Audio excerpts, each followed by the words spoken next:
Chapter 13. Ellen finally got home and closed the front door behind her. "How is he?" she asked Connie, keeping her voice low. "Hanging in. I gave him Tylenol at 2. Connie checked her watch. "He's been asleep since 4. "Did he eat?" Ellen shed her coat and hung it in the closet as Connie reached for hers, the domestic changing of the guard. "Chicken soup and crackers, flat ginger ale. We took it easy today. All he wanted to do was stay in bed." Connie slipped into her coat. "I read to him after lunch until he got sleepy." "Thanks so much." "Don't know how much he heard of it, though. He was just lying there." Connie zipped up her coat and picked up her tote bag, which was already packed. "Poor thing. Give him a kiss for me." Connie got her purse, and Ellen opened the door, said her goodbyes, then shut the door and locked it, preoccupied. If Will had just gone to sleep, she had a window of time to do something that had been bugging her on the ride home. She kicked off her boots and hurried upstairs. Half an hour later, she was sitting cross-legged on her bed, bent over her task. A blown glass lamp cast an ellipse of light on 2 photos of Timothy Braverman, the age-progressed picture. Ellen went into her home office, flicked on the overhead light, and sat down at her fake wood workstation, a floor sample from Staples that held an old Gateway computer and monitor. The room was tiny enough that the realtor had called it a sewing room, and it barely accommodated the workstation, an underused stationary bicycle, and mismatched file cabinets containing household files, research, appliance manuals, and old clippings Ellen kept in case she had to get a new job. "I'll have to cut 1 more by the end of the month." Ellen sat down, opened her email, and wrote Courtney an email telling her she loved her, then logged on to Google and typed in Timothy Braverman. The search yielded 129 results. She raised an eyebrow. That was more than she'd expected. She clicked on the first relevant link, and it was a newspaper story from last year. The headline read, "Coral Bridge Mom Keeps Hope Alive," and Ellen skimmed the lead. Carol Braverman is waiting for a miracle, her son Timothy to come home. Timothy, who would now be 2.5 years old, was kidnapped during a carjacking and is still missing. "I know I'll see my son again," she told this reporter. "I just feel it inside." It sounded like what Susan Suleiman had said. Ellen read on, and another paragraph caught her eye. Asked to describe Timothy in 1 word, Carol's eyes misted over. Then she said that her son was strong. He could get through anything, even as a baby. He was smaller than most 1-year-olds, but he never acted it. At his first birthday party, all the other babies were bigger, but nobody got the best of him. She printed the interview, then went back to the Google search and read the line of links, scanning each piece on the Braverman kidnapping. There was a lot of press, and she contrasted it with Susan Suleiman, who had to go begging to keep the police interested. She learned from the articles that Timothy's father, Bill Braverman, was an investment manager, and his mother had been a teacher until her marriage, when she stopped to devote herself to being a mother and doing good works, including fundraising for the American Heart Association. Adoption and all requirements of the Adoption Act have been met. So her adoption was a done deal, and it was closed, meaning that she didn't know the identity of the birth mother and father. They had consented to relinquish their parental rights, and their written consent forms had been submitted to the court by Ellen's lawyer as part of the adoption papers. The lawyer's name and address were at the bottom of the page. Karen Batts, Esquire. Ellen remembered Karen well. Her office was in Ardmore, 15 minutes away, and she had been a smart, competent family lawyer who had guided her through the adoption process without overcharging her, the $30,000 fee in line with the standard private adoption.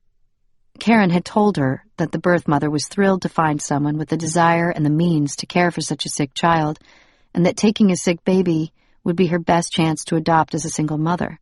Even the judge had commented on the unusual facts of the case. It was a stroke of luck for all concerned. The paperwork had been completed without a hitch, and Ellen became responsible for Will's medical expenses to the phone. Chapter 20. Night came early to this neighborhood, the sun fleeing the sky, leaving heaven black and blue, and Ellen circled the block, scribbling notes as she drove. Trash blew in the gutters, swept along by unseen currents, stopping when it flattened against older cars. Sooty brick row houses lined broken sidewalks. Some houses had graffitied plywood where windows used to be, and others had only black holes, unsightly as missing teeth. Porch roofs sagged, peeling shutters hung crooked, and every home had bars covering its doors. One house had encased its entrance in bars, curved inward at the top like a lion's cage. A boy had been shot to death on this block of Eisner Street. Only 2 weeks ago, Lateef Williams, age 8. Ellen turned right onto Eisner where only one streetlight worked, and it threw a halo over a pile of trash, rubble, and car tires dumped on the corner. "She loves you, but I don't." Ellen didn't know how to respond, so she didn't. "Where I live, my kid can get shot on the street and nobody sees nothing. You want to blame them, tell people to snitch? I know. But you can't blame people. I can't, and I don't. If they snitch, they're dead. Their family's dead. Their kids are dead." Ellen didn't want to interrupt Letitia with a question. Nothing could be as valuable as what she was saying, and she deserved at least that much. "So I could sit here and tell you all about Teef and how cute he was, 'cause he was." Letitia smiled briefly, light returning to her angry eyes, softening them for just an instant. "He was a funny child, a goofball. He cracked us up. At the last reunion, he was freestyling. He tore it up. I miss him every minute." Ellen thought of Susan Suleiman talking about her son, and Carol Braverman praying for a miracle on her website. "But even though Teef was mine, what matters is he isn't the only one killed here." Common. Both of them were haunted, and they always would be. She wondered if Carol Braverman felt the same way, and it nagged at her. She thought of the files, waiting for her in the garage. Answers would be inside. "You got a child?" Letitia asked abruptly. "Yes," Ellen answered. "A boy." "That's good," Letitia smiled, the gold winking again. "You hold that baby close, you hear? Hold him close. You never know when you're going to lose him." Ellen nodded, because for a minute, she couldn't speak. Chapter 21. Ellen surveyed the garage, her breath chalky in the cold. Kids' bicycles stood propped up in front of metal shelves that held Nerf footballs, a black plastic mountain of rollerblades and knee pads, and a spare jug of sea blue antifreeze. There were greasy jars of turtle wax and Bug Be Gone, and an exercise bicycle had been relegated to a corner, wedged behind a workbench. Gentry Robert and Shinwei, and Gibbs Michael and Penny Carbone. Her heart was pounding by the time she got to Gilbert, Dylan, and Angela, but the next file wasn't Gleeson Ellen. It was Gold John and Lucy Red. She thumbed past Gold Howard and Mojda, and Gold Stephen and Kalina, and even onto Goldberger Darja. No Gleeson, not even misfiled. She skipped ahead to Golden, Golan, Gorman, then to Grant and Green. Still no Gleeson.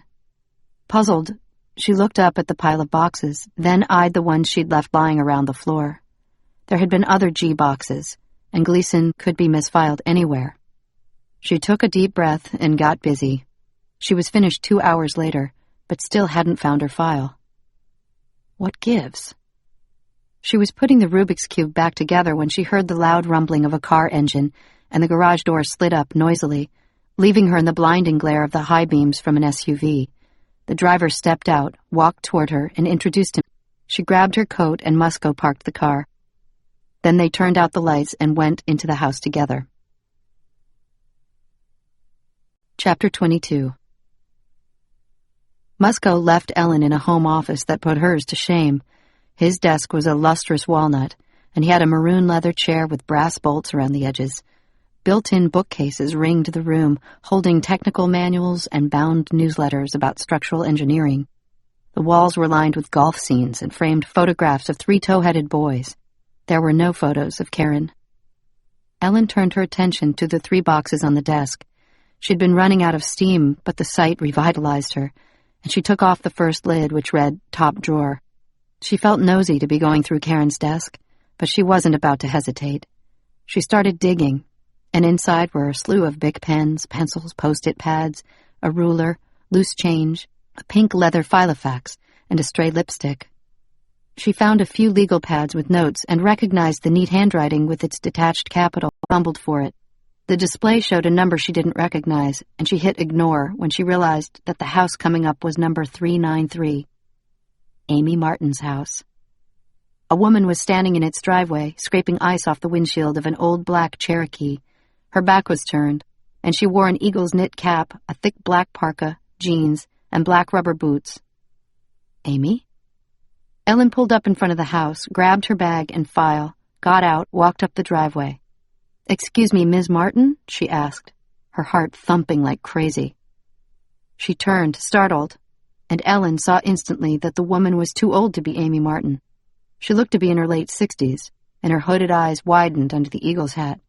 She said, "Geez, you scared me." "Sorry," Ellen introduced herself. "I'm looking for Amy Martin." "Amy's my daughter, and she doesn't live here anymore. I'm Jerry." Ellen tried to keep her bearings. Jerry Martin had been one of the witnesses on the consent form. She was looking into the eyes of... Jerry looked over, eyes narrowed under the fuzzy hat, scraper stalled on the windshield. "She owes you money, right? You're a bill collector? Or a lawyer or something?" "No." Ellen paused. If she wanted the truth, she'd have to tell the truth. "Actually, I'm the woman who adopted her baby." Jerry burst into laughter, showing yellowed teeth and bracing herself against the Jeep, scraper in hand. "Why is that funny?" Ellen asked, and after Jerry stopped laughing, she wiped her eyes with the back of her big glove. "You better come in, honey." "Why?" "We got some talking to do," Jerry answered, placing her gloved hand on Ellen's shoulder.